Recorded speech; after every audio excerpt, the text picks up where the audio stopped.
नमस्कार मित्रांनो. काल आपला क्लास चालू असताना मला माझ्या एका विद्यार्थ्यानं विचारलं की सर नीचच्या ग्रहाचा किंवा अशुभ ग्रहाचा रत्न घालावा का.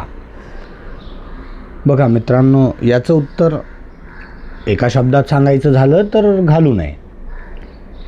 पण मग अनेकांना हा प्रश्न पडतो की मग रत्नांचं महत्त्व काय, किंवा आपण मग रत्न घालावे का, कारण आपण तर उपाय करत आहोत आणि जर अशुभ ग्रहाचा रत्नच घालायचं नाही तर मग उपाय कसले.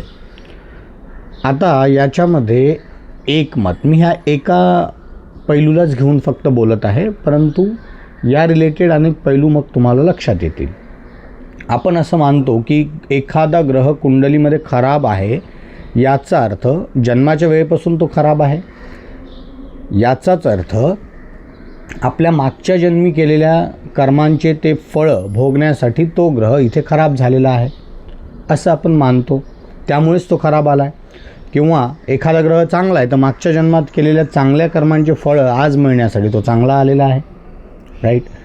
मग आता तो ग्रह खराब आहे आणि त्या खराब कर्मांचे फळं आता आपल्याला या जन्मामध्ये भोगायचे आहेत, राईट. मग जर का एखादा रत्न घालून आपण ती समस्या सोडवून टाकतो, त्या ग्रहाला आपण चांगलं बनवतो, इतकं जर सोपं असलं असतं तर हे तर प्रकृतीच्याच विरुद्ध होत आहे की एका व्यक्तीला त्याच्या कर्माची फळं तर भेटायला पाहिजे, ते चांगले असोत की वाईट असोत, राईट. आपण आता वाईटबद्दल बोलत आहोत, राईट. मग एका व्यक्तीनं तो रत्न घालून घेतला आणि त्याचा ग्रह तो सुधारला गेला, मग त्याने कर्माचे फळं भोगायचे कधी, हे तर त्या प्रकृतीच्या विरुद्ध झालं.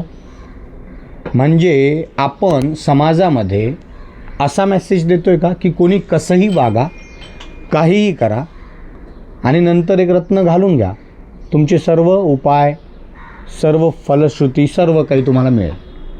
असं खरंच शक्य होईल का? नाही होणार.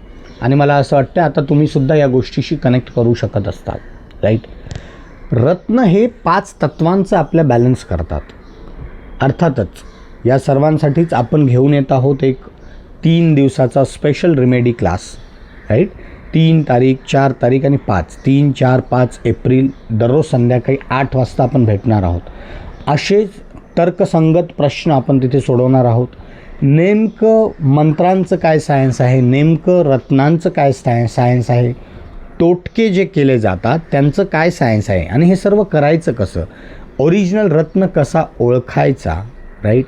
या व्यतिरिक्त मंत्र जे आहेत, बीज मंत्र, गायत्री मंत्र, बीज मंत्र कधी म्हणावेत, गायत्री मंत्र कधी म्हणावेत, त्यांचे साईड इफेक्ट्स काही आहेत का, रत्न चुकीचा घातला गेला तर त्याचे काही साईड इफेक्ट्स आहेत का, रत्नाला ओरिजिनल रत्न कसा ओळखायचा, हे सर्व पैलू आपण या 3 दिवसांमध्ये शिकणार आहोत.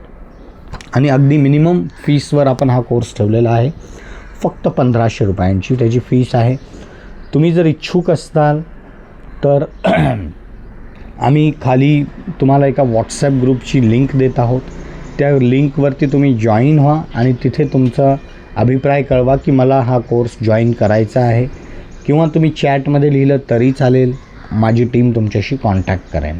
धन्यवाद.